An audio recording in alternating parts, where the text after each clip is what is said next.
I feel that you shouldn't get involved in an intimate relationship until you are emotionally mature enough to handle it totally, able to cope with your feelings and your sexuality without guilt, inhibition, or phoniness, but with love, tenderness, and honesty.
Laws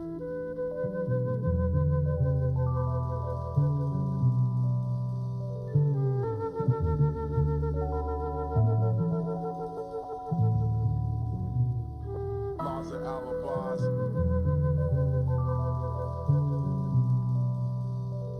Laws and alibis.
man needs a woman's love so much. In a beautiful love story, not all love is beautiful.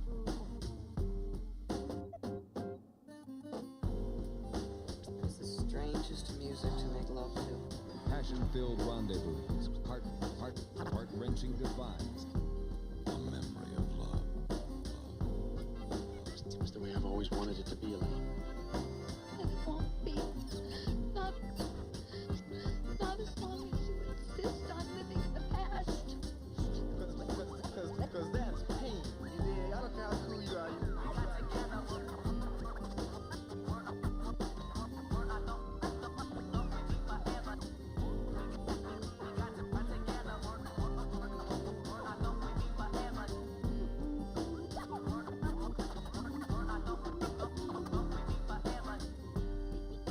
takes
今日までかけた愛が音を立てて崩れてゆく。信じられない最後の言葉にこうしているのがやっとの私。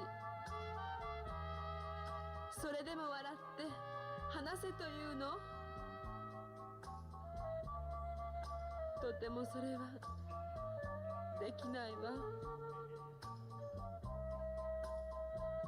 愛はあまりにも私を傷つけた。とても天使になれないわ。泣いて泣き疲れて眠るまで。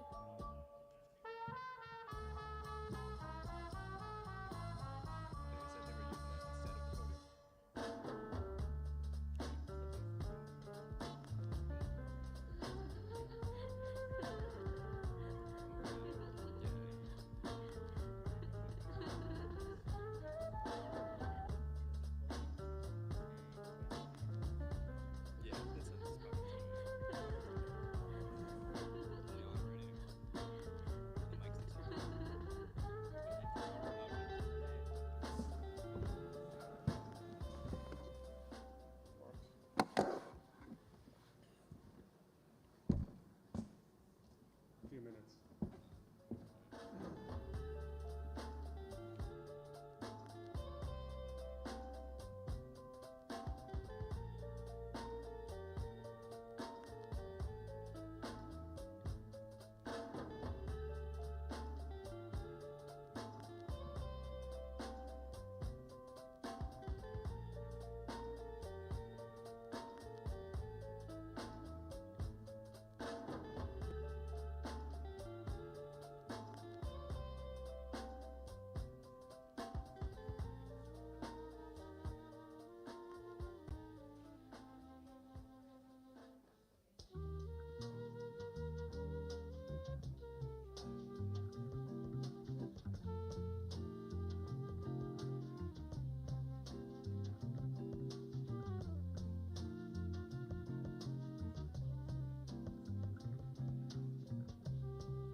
Hey, good afternoon, everyone. My name is Mike Armini. I'm the Senior Vice President for External Affairs here at Northeastern. And two funny things I'll say. One is that I just figured out that today, literally today, is my 14th year anniversary at Northeastern. So whatever I'm about to say, at least it's informed by 14 years. And Renata, my colleague, is 16 years here. So I oversee, yeah, there you go. The other funny thing about this, we did this presentation last year. We're thrilled if we get 30 or 40 people to come, but for some reason they schedule us in Blackman Auditorium, which is the largest indoor venue at the university except the hockey arena. So I'm thinking next year we just go into the arena and get 4,000 seats. So thanks for being here. I oversee a portfolio at the university of external facing offices, government relations, community affairs, marketing, communications. Today we're really going to focus on communications. Renata is the vice president for communications, so she'll kind of walk us through a presentation about the brand. So as you might have guessed, I'm from the greater Boston area, and Renata is from greater Budapest. And as I think a lot of you know, we've been working hard for a while now to really globalize the institution, and particularly globalize the brand. The one thing I'll say as a sort of preface is, you know, someone could say, well, who cares about the university's brand? You know, what does it even matter? As long as your students are getting a great education and the faculty are doing great research. But, you know, I would argue that if you think about it from your perspective, you know, your student is going to walk around the rest of their lives with the Northeastern brand as part of their identity, and you want that to be a big win. So when they're at that cocktail party in Albany or wherever, you know, they say, I went to Northeastern University, and that's a sort of, you know, eyebrow-arching moment. And so we're going to talk about why we do the work, how we do the work. We'd love to have any questions. And I think, did I leave anything out? I think that's a good start. We covered it. Okay, Yeah. so Renata will take it away from here. And I always reserve the right to interject strategically. Sure. So I oversee communications, and you know, people have different definitions for that. Public relations. Some people confuse it with marketing. I've heard it all, but the truth is, we are in the business of storytelling. Our job is to tell the story of this university, the stories that we want to be known for. This is a huge institution, a global, complex organization. There's a lot happening here, a lot of great things, but in the end, we can't be known for every great thing that happens here. So we strategically want to focus on a handful of things that we want the world to know about Northeastern, that our students, prospective students, families, all of our stakeholders that we care about.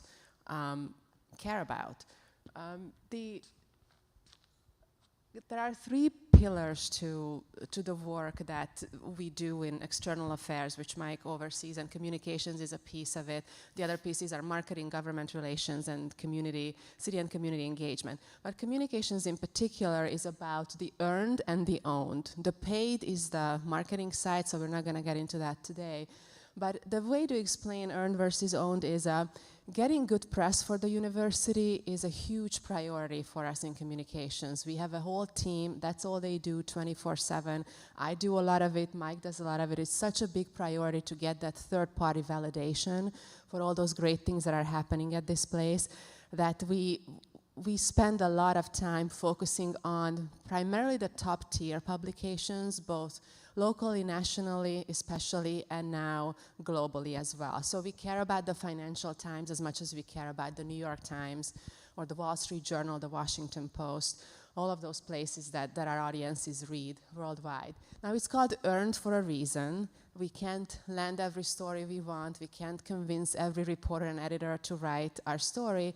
That doesn't mean that all the great stories we have to tell to the world shouldn't be told. So we have an in-house news organization, News at Northeastern, and that is basically the official source of news and information for the university, about the university, and also analysis about what's happening in the world. And I'm going to talk about both of those a little bit more in a second. The earned piece is, you know, one thing that's new in the 16 years I've been here and the additional several years I had been doing this work, the thing that has changed a lot in the past few years is how much data we have access to measure how successful we are and how much of an impact we have in terms of the work that we do in communication. So if we can measure it, we do. We track every single data we can get our hands on. So we obviously want to know how many press hits we land. So what you see up here is really the total earned press hits. What it doesn't include is obituaries, wedding announcements, and athletic sports announcements. So it's really a total of mentions of things that are tied to the university's mission. Researchers, faculty, experts being quoted, stories about co-op, everything else you can imagine. And as you can see, we like to see this number keep going up every year. You do notice a big spike in FY21. Of course, COVID played a major role in it. A lot of the press we got was not only for our faculty experts who could comment on every aspect of the pandemic, but also the press was very interested in how a large university like us was managing the pandemic. So a lot of our success came from landing those hits, and FY22 went great. Mostly, a lot of times at Parent Weekend, the parents who come have first or second year students, but do any of you have a student who was here 3 years ago during COVID? Yeah. So we ended up getting a lot of press for being one of the universities that opened, completely during the pandemic, and I think we were the third or fourth university to announce in the spring of 2020 that we were going to open in the fall, no matter what. And the president promptly got interviewed on CNN that night. And once he said all that, of course, the rest of the university said, oh boy, we got to make this happen. And if you remember April 2020, it was a scary time and, a lot of unknowns, but we did pull it off. Yeah, and that was, at that time, it was a bold statement for a university president to say we're moving forward safely, we will build the testing infrastructure, we'll do everything we can to keep going. And it happened. Now, what you saw in the slide before, that's really the total. That includes the small community newspapers as well as it includes the top tier publications. But we do pay attention to those Wall Street Journal, New York Times hits, not because the community newspapers matter less, but we do care about the reach, the circulation, the impact that the major news organizations have. So we track that specifically, and on the left side you can just see a tally of some of those publications that we really care about. You can see the jump. We measure everything, and we also pay attention to the global coverage. The past couple of years, we're really doubling down on getting into the Guardian, the Financial Times, the Economist, all those publications that are being read worldwide. Yeah, some of you know that the president of Northeastern is very international. And so at one point, I think we were in a meeting, and we were talking about some great press we were getting in the New York Times and the Wall Street Journal. He said, okay, yeah, but I'm not reading about it overseas. He's very focused on the global brand, which is part of what this presentation is about. And I think many of you know we have a London campus. That's growing very rapidly. We're happy to talk about that. But the ability to become more well-known in the UK and, frankly, in Western Europe and Eastern Europe is really important. And these are just some of the examples of some of those big headlines that we've landed. And, the interesting thing about these headlines is, and I think about our work in particular, is how it takes sometimes a very long time to land a story like this and a headline. The one in the middle took Mike, I think, how many years of you? Well, it was 10 months of really pushing that reporter to write the story, but I was sort of trying to make friends with him for a few years before that. But this story was about the merger of Northeastern with Mills College in Oakland, which some of you might know about. And what's interesting about it is that the whole concept of mergers and acquisitions is a new thing in higher ed. Obviously it's been happening a long time in the business world, but the Journal was the paper that said, we need to look at the M&A side of the higher ed world. And so they put that on the front page, which was a good one for us. But yeah, Renata's right, these things take time. If any of you work in PR, it's about relationships and cultivation.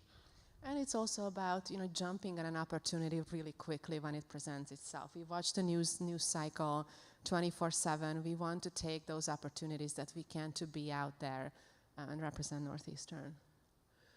These are one of those things that I mentioned in the beginning, that we can't be famous for every great things that's happening here, but we do want to be known for some of the pillars of our mission at Northeastern, and one of them is research. The research enterprise at Northeastern is something that we have spent a lot of time promoting in the past several years. And these are just some of the examples of the types of stories we land. It's all the New York Times, and that's the reason why that's important is, I don't know how many of you read that every Tuesday the science section of the New York Times is a pretty highly coveted place for those who do research to be in, and they get pitched hundreds of times by hundreds of different organizations and people every day. So landing these is certainly a big feat for us, and it goes a long way. Yeah, one thing I would add here is that there are certain audiences and stakeholder groups that we care about, and they care about different priorities. And so we are very focused on students applying to the university and what they think about the value proposition, and obviously what you, the parents, think. A big priority for the university, though, is every year we hire about 60 to 70 professors. It's an incredibly competitive marketplace, and to sort of get the star physicist, maybe to leave Duke and to come here is really difficult. And so one of the things that particularly faculty members look at when they're trying to decide where to teach and where to go is it a serious research university? And to be candid, when I got here 14 years ago, we had no research reputation really at all. If you're local, so we were known for co-op, which is great. We were known for, playing hockey in the Beanpot tournament. That's nice too. But our academic profile and our brand as an institution that was serious about research was really nascent. So we've spent a long time working on this, and it's definitely paid off. We're going to talk at the end about how we measure some of the metrics on this. Yeah, and as I said before, we can't earn all of them, so we tell the stories ourselves. And the university's news organization, News at Northeastern, which we're actually in the process of rebranding, so soon it's going to be called Northeastern Global News, or NGN for short. You heard it here first. But it's actually a really robust daily news organization, and what's different about it compared to others in higher ed is that we don't do press releases. When we have news to announce, we tell that story, we write it in a way that people actually want to read. I do believe that the people who know how to tell stories that way are journalists. So this news organization have journalists working here. I specifically look for talent from news organizations, not from other universities. And so we have a group of journalists who tell these stories. I think you either have news or you don't. And when you do, we tell it in a way that you would read in a news article. We cover a lot of things, by the way, in News at Northeastern. We not only cover the university, but we also cover the world. So our faculty's expertise and analysis about world events is just as important to us as covering what's happening at the university. And when, again, back to data, when we look at where our traffic comes from, the majority of it comes from organic searches from Google, people who are looking for certain topics, and they find our stories as well. And this is just a unique page views. As you can see, we do generate a lot of traffic. And again, the spike in FY21 is really counts for COVID-related coverage. We definitely had a lot of interest in the stories we told about what was happening at the university and how we were managing the pandemic. Yeah, we should mention his picture was up earlier. So we have a professor here named Alessandro Vespignani. I don't think it's an exaggeration to say he's one of the world's leading epidemiologists. And during COVID, I mean, he didn't sleep for 18 months or whatever, but he was getting calls from the White House, the CDC, and then the WHO, and then, he was just doing amazing work. And so part of this is us promoting him, but he also was in the press a lot. And he's just a terrific guy, too, so great guy to have. You can see where the traffic comes from. We have a daily newsletter that goes out early every morning, and the traffic that comes, even though we have about 52,000 subscribers to that email, primarily the internal population, students, faculty, staff, but also close to 10,000 outside subscribers, it still accounts for only a small percentage of the traffic. Most people find us through Google. And obviously, I'm sure some of you may be getting this email in the morning, but if you're not and you want to get it, let us know. I mean, one of the macro trends that, we've talked about this a lot. So COVID, I think, changed the way that a lot of parents and families interact with colleges and universities. And we've done focus groups. We've had parents say, you could not possibly send me enough information. I want to know everything that's going on. And I have a freshman in college, my son, not here, but I get it now. I want to know the weather out there. I mostly want to know if he's going to class.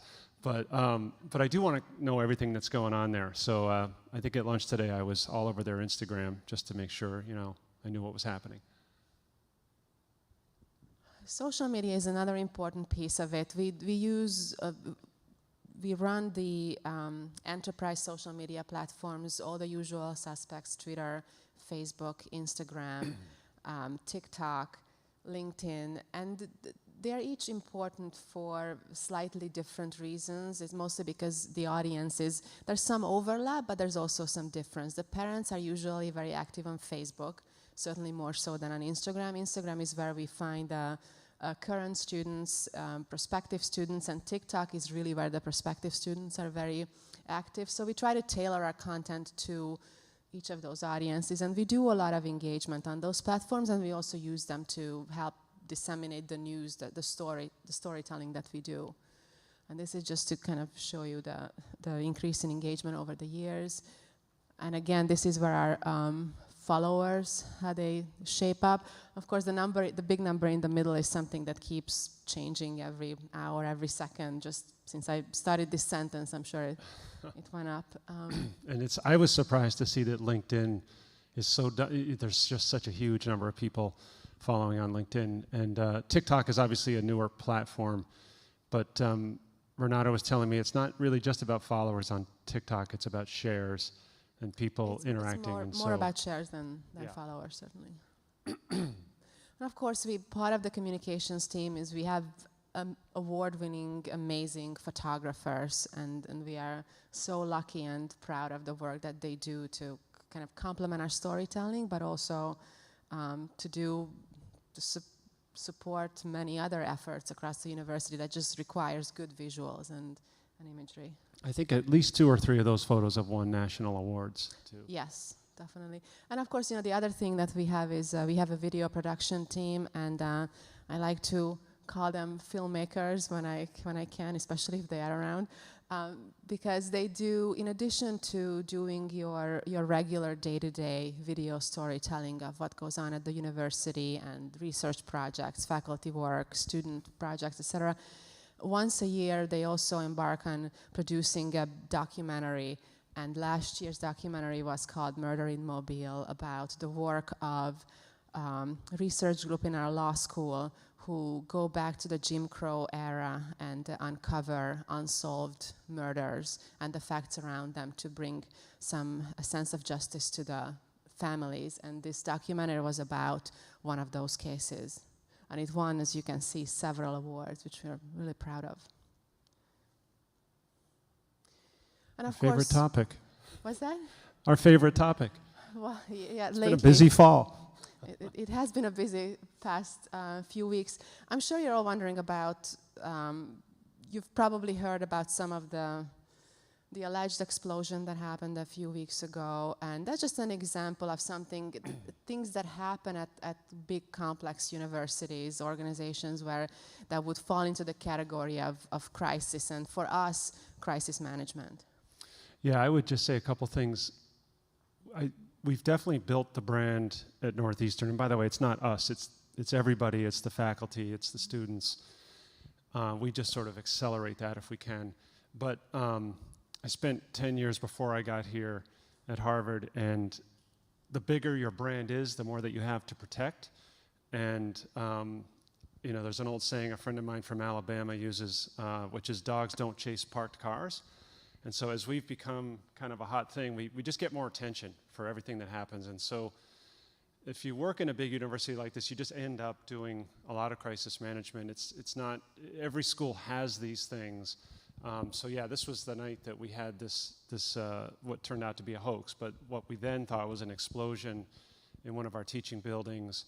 I think 2 weeks later, we had this very big snafu at the law school where they sent out acceptance letters to 4,000 people who were not accepted.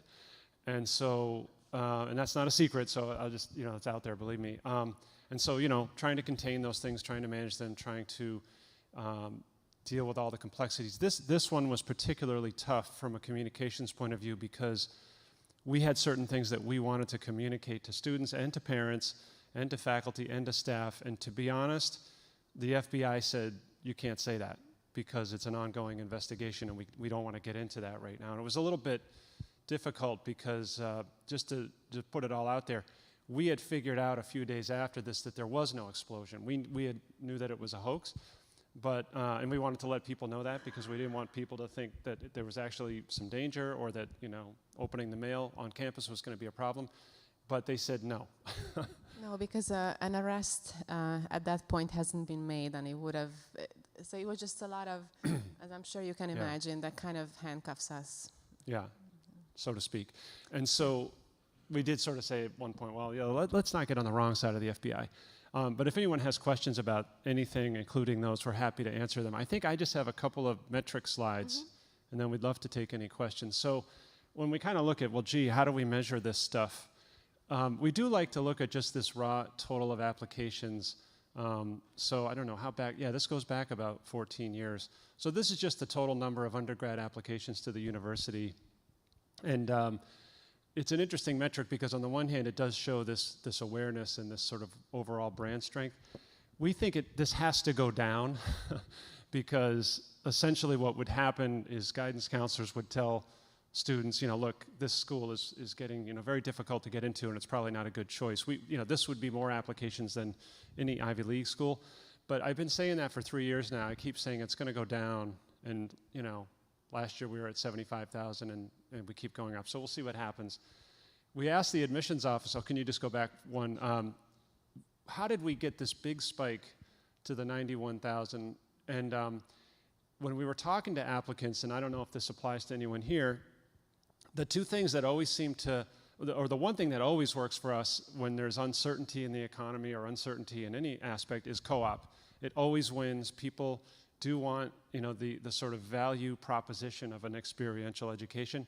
But in this case, also, the spike was attributed to the successful reopening of the university during COVID. We were hearing from some applicants, a lot of times, in fact, an applicant would have an older sibling at a school that was really not open and was not, doing maybe the best job at managing it. And they said, we don't want that because, we all know what the sticker price is here at the university, and people wanted in-person instruction. So that was sort of the attribution for that. This next one is interesting. So, the U.S. News rankings are sort of a whole discussion amongst themselves, and I don't put a lot of stake in, what are we, 44 or something now? The ranking itself, I think it's somewhat capricious, but this part we actually do pay attention to. So inside the ranking, there's a reputational survey or score that universities are given, and it's based on a national survey of presidents, provosts, and admissions leaders at all the other universities. And this is something that I don't know, this is sort of my job security, I hope, which is that in the 14 years or so since we started doing this work, we've really seen this go up. It's really difficult because this is a survey of essentially the academic community. And some people say academics don't readily change their minds that much. A woman I used to work with said that changing the minds of the faculty is like moving a cemetery. And so it's very painstaking. So this is something we're happy about, but of course we need to keep moving. And then this is the same metric, but it compares Northeastern with some of our peers, where I think we've had really good growth. So let's see, I think we're pretty much toward the end. Yeah, the only thing we like to end on, and again, we'd love to have any questions, is that this work is not just our work. We want everyone to be an ambassador for the university. I think these are mostly student Instagram and TikTok accounts, but we have found increasingly that our students are really the best ambassadors for the university. And one of the ways I found out about this is that my daughter is 16, so she's still in high school. And I kept finding out that she knew what was happening at Northeastern before I did, all the time.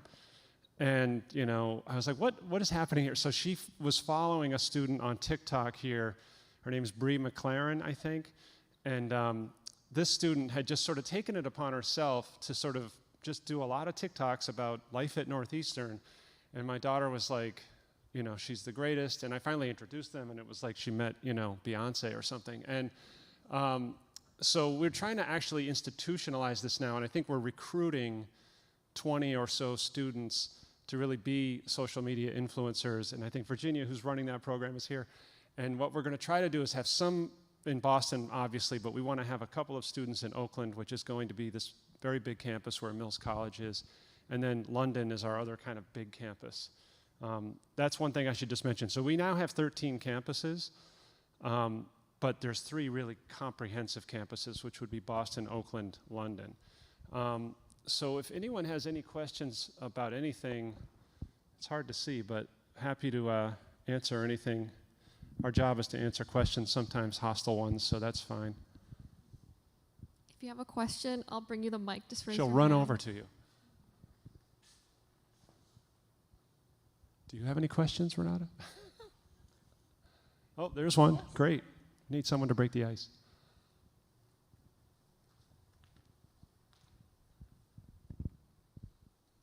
Hi, thank you for this. In that peer assessment, there were many universities that were listed that have a certain history to them, and our concept of that history of those schools. And this school, Northeastern, has been around for a long time. Could you answer to that, the sense of the person who perhaps doesn't know Northeastern does know that there is a history to here and a school that has been around. While it is extremely innovative and moving forward, there is a history to it as well. Yeah, it's a great point. So Northeastern was founded in 1898. So that's, you know, that's not a new institution. It's not like Brandeis or a school that's only been around for a short period. And in fact, it was founded like a block from here in the YMCA.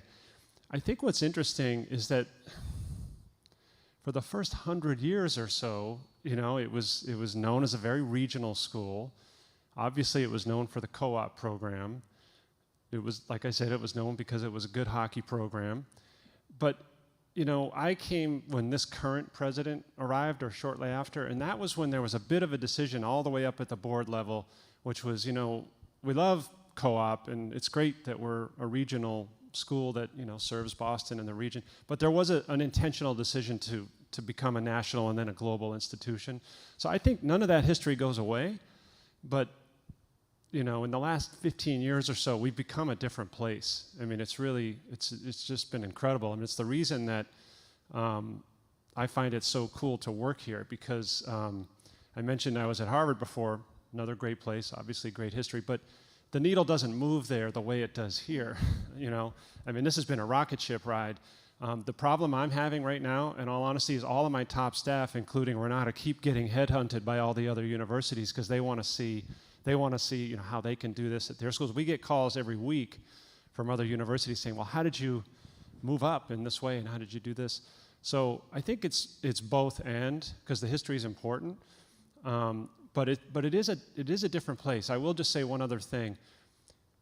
When UMass Boston opened, I think in the 70s, late 70s, it actually had a big impact on Northeastern, you know, before I was here, obviously. But when you had essentially a free public university down the street, the value, paying a top dollar to go to Northeastern then, which was not a highly selective school, it was not a prestigious school the way it is now, it actually it was a real threat to the university, and there were some real problems, and there were financial issues.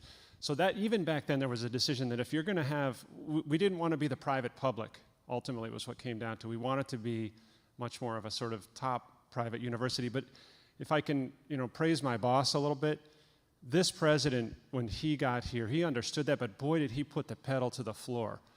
And he's 69 years old, and he runs me ragged, and I've done 4 Ironmans. But he's a workaholic, and he's doing a great job. And I think one of the things that he gets, I will say this too, he understands, this is dangerous to say around the faculty, but he understands who the customer is. which would be the students and the families who, are running are paying the bills. So, any other questions? That was a good one. Yeah. Thank you, and congratulations on the incredible growth and success. Could you talk a little bit more about the London and Mills College campus? What's happening there? What's it like? What is it? Yeah. And Renata, you should jump in too. I think it was 10 years ago, we opened a campus in Charlotte, North Carolina. That was the first campus. There you go, Charlotte. And there was this idea at the time, maybe it was a little more than 10 years ago, that there's this huge thirst around the country for master's degrees, which was true. The master's is the new bachelor's, and so we went to Charlotte because the banking community there said we have a lot of employees who want to upgrade their skills and financial issues and all that. Opened it up, and it was strictly master's degrees. Shortly after that, we opened Seattle. Very tech-focused. We were down the street from Amazon. Those both went pretty well. But they were always master's level and pretty much adult learners. There was no campus and no basketball team or anything like that, no undergrads.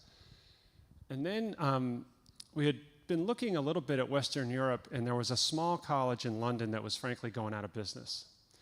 And to get the licensing and the approvals to offer degrees in the UK, if you're an American institution, is brutally hard. It would have taken us a decade, we think, just to get through the regulatory process. But by acquiring this little school called NCH, the New School for the Humanities, we were able to kind of skip the line.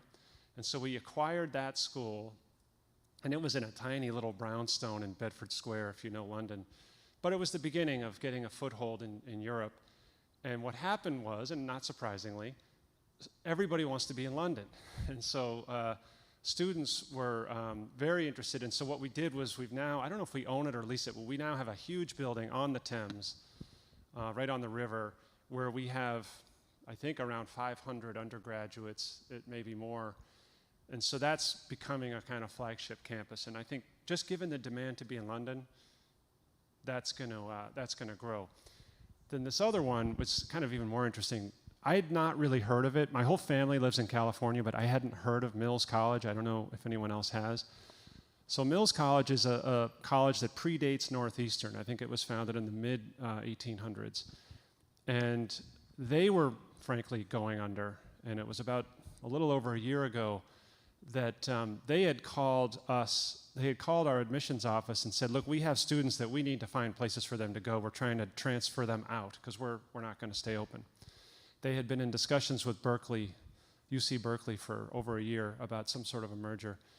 And a very heads-up person in our admissions office called his boss or her boss and said, maybe we should be talking to these guys. And because of the president is the way he is, I think he was on the next plane. And he went out to Oakland. And he met with the president of Mills and said, hey, look, you don't need to go out of business. Maybe we can team up. And so there was a whole bunch of conversations, and we worked out a merger agreement. And so now we have, I think, 800 undergraduates on that campus. And one thing that's kind of incredible, so this campus that we're all on today is 75 acres. It's pretty big. The Mills campus is 135 acres. And the first time I went out there, I went for a run and I got lost. And so that is a huge campus, and it's basically the Bay Area. So there's a huge amount of demand to be there. So one of the things that we haven't quite realized yet, but it would be a level of student mobility that a student could matriculate in as a freshman or a first-year student in Oakland, spend the next year in Boston, another year in London, and then, who knows where else. So that would be kind of the dream of, and the general idea that the president has is that this notion that higher ed, that a college sits in the same place for 500 years, that's an old idea that goes back to Oxford or Bologna, depending on your frame of reference. But the innovative institutions may end up being more like Whole Foods, which is you have many locations, you maintain quality, but you don't have to just be in one place, and then people can move around. So that's the idea. I hope that answers the question. Anything else? We didn't get a single question on crisis. Oh, maybe we will. There's one back there.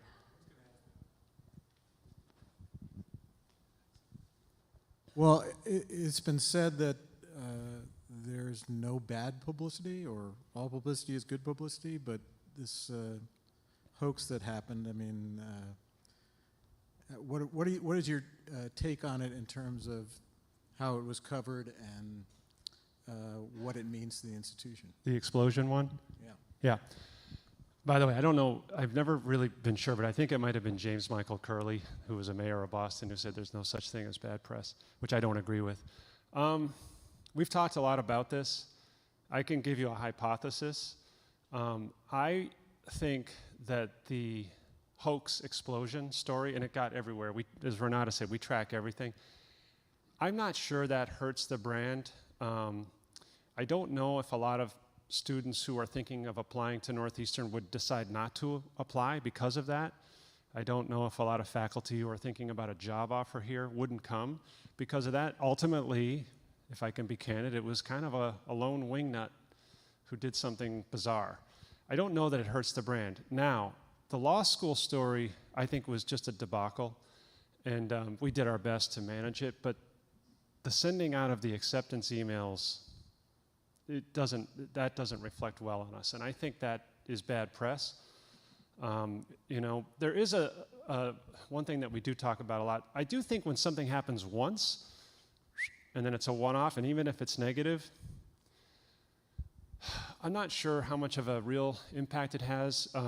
What you want to avoid is a sustained narrative of negativity about a certain topic.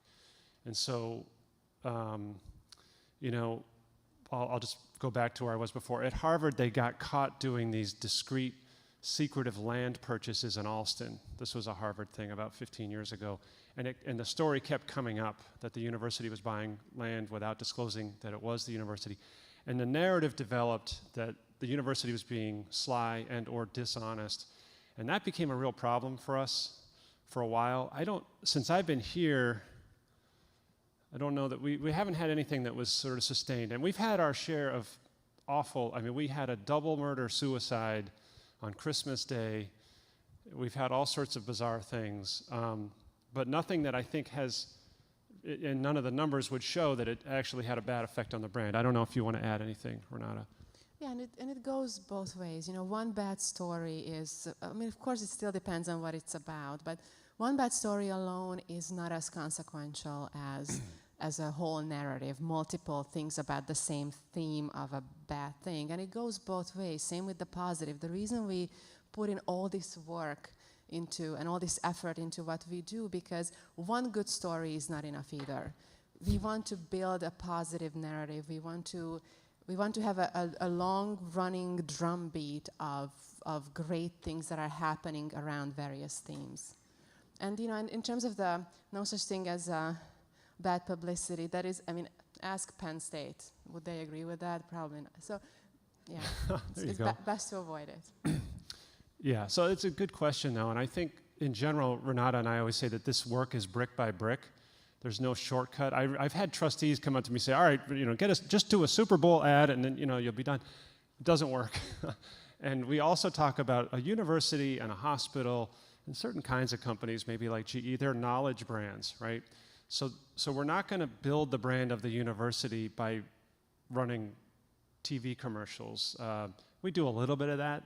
Renata mentioned the paid, but mostly with a university, this works well when you're showcasing the ideas and the people of the place, and sometimes it's the faculty and their ideas, and sometimes the students. And so that's the idea. Any other questions? Yeah, there's one more here. Oh, one more there. I have a very great. generic question. First of all, congratulations on your growth, and we really hope you trend upwards going forward. My question is specific to the news feed that comes with the statistics on a daily basis. How do you get in, how do you enroll your email to that? Say that last part again. So your news feed that goes in every day, you suggested if you want to be part of that. Part of? A daily feed that comes in from you guys with Oh earlier slides. yeah, we'll just sign you up after if you want to get the news definitely. email. Oh okay. Yeah, thank you. Yeah, the other thing we're doing is we're going to start tailoring those, because right now, as Renata said, it goes to 50,000, 52,000 students, faculty, staff, parents, press. But we're sort of thinking students, might want a version that the faculty, they're just different. So anyway, but we're working on that too, just to target it. I think there was a question here, yeah. Thanks for bringing the mic around, by the way. Yeah, so both a comment and a question. The comment, I think part of the story on the explosion, just resonating from the Boston Marathon bombing, I think that just amplified the whole thing, deja vu, but we heard about it quickly. We felt like our daughter was calm about it, so I think congratulations. I thought communication was well handled. But the question was actually back to the news and the news organization. How much is that as staff versus how much are the students involved in kind of the creation of the news and everything your team is doing? It's staff. We do work with students often. Primarily, I feel like our job is to cover what the students are doing and to promote that. That is more in line with the purpose of what the news organization is supposed to be doing. And I mentioned the reason we hire journalists is because we want that seasoned, good storyteller who knows how to put out the accurate facts and tell the story in a way that will have a far-reaching impact. But we actually work a lot with students, and I would say that probably the social media team is one where most of the collaboration with the students happen, primarily because that's where they live. And we want to be relevant to them, and we want to represent their voice. We do a lot of, just a quick example, we do a lot of takeovers with them. We turn over the social media account to them, and they kind of show the day in the life on co-op, that type of a thing. So I feel like that's a better way to utilize their talents and their own personal testimonials. It's a good point about the students. I'm sure none of you are going to be surprised by this. They don't read email that much. Sometimes, and they don't forward it to their parents. No, I know. So I was in the Facebook group of where my son goes to college and found out that there was some sort of a bias or hate incident on campus because all the parents were talking about it. So I texted my son and said, apparently you got an email from the president of the college, but could you just forward it to me? And he didn't even remember it. But I'm sure if they put it on Instagram, he would have seen it. But Renata's right. I think it's the social media now is becoming not just the fun and games, and we have a campus dog, and that gets more likes than anything else. But sometimes we just put out the straight news there. And one other thing too, with having your own in-house news organization, you get into some fun conversations, which is, okay, so do we cover the hoax explosion ourselves? And we did, because I think it's just doesn't make sense not to. If the commercial press is all over it, we can't ignore it. And so we just try to play that down the middle. We had a pretty big controversy 2 years ago when we didn't expel, but we suspended 11 students for violating a COVID protocol early in the semester. Became kind of a firestorm, but we decided we need to cover that just because we had to, play it straight. So, anything else? It's really bright, so. Oh yeah, one over there, or two.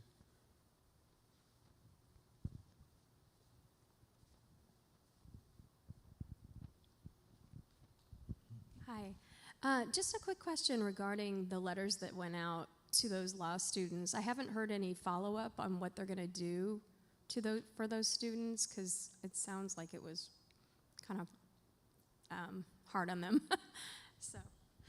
Yeah, so let's see if I can get the data right. About 4,000 emails went out. Now, interestingly, almost all of those were to students who had applied well over a year ago. So that ended up not being particularly consequential because those students were either already at Northeastern Law School or at another law school, so that wasn't the issue. However, 205 students who are in this year's applicant pool got the same email. And so we have to work individually with them. I think many of them will just get in. And so there's been some conversations. And that's one of those things where I know the president felt strongly, this is where you have to be retail. He's a big fan of pick up the phone. So I know that we've had to talk to every one of them. I don't know that the email represents a contractual obligation, but that's something I'd have to ask our general counsel's office. But of those 205, we've got to work with them to sort it out. And I'm not sure I know the latest on that. But thankfully it wasn't, the 4,000 would have been kind of a problem. It's not a very big law school, actually. Is there another question, or was that? Yeah. Yeah, I got a question. So in terms of, does the news at Northeastern, and I've been getting the newsletter, our daughter's interested in the student paper. It was called the Huntington? Yeah, Huntington News. Huntington News. So could you just explain the difference between maybe what your organization does versus what the students do? Yeah, I mean, do you want to do that one? Sure. We can So both. the Huntington News is an independent news organization. So they don't get funding from the university. They are not supported in any tangible way by the university, like a student club would be. I think they were very deliberate about wanting to be independent and to professionalize the organization, which is probably a great experience for them. But it also means that other than the fact that the reporters there are students of Northeastern, most likely from the journalism school, there's no other affiliation. So when they reach out for comment or we pitch them a story, we do it the same way we would with the Boston Globe or anyone else. And by the way, if your daughter is interested in working with them, I think she should feel free to reach out to them directly. I know they are always very welcoming to having new students on the staff. Yeah, so basically that's a completely student-run newspaper, and we're much more the university. And what I would say is, and I've been doing this a long time, student publications tend to just go up and down based on the students who are running it at the time. So right now, I actually think the editor is pretty good. And we just met with her a few weeks ago. And then some years, it's just been kind of moribund. So it depends. But I think right now is probably a good time. It's kind of like our athletic teams. It depends. You know, some years you have a really strong basketball team because you have great players. And then other years, you know, you had a recruiting year that wasn't so good, or you had a lot of transfers. So it tends to be up and down. One thing that I don't know what she's studying, but one thing that I think is good is when the students on the student paper are not all journalism majors. We were meeting with them the other day, and there was a chemistry major working on the student paper, and I thought that was a win. So, any other questions? Okay, it looks like someone was opening the door, so I think we're getting kicked out. Yes, but thanks, everyone. Glad this worked out.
Thank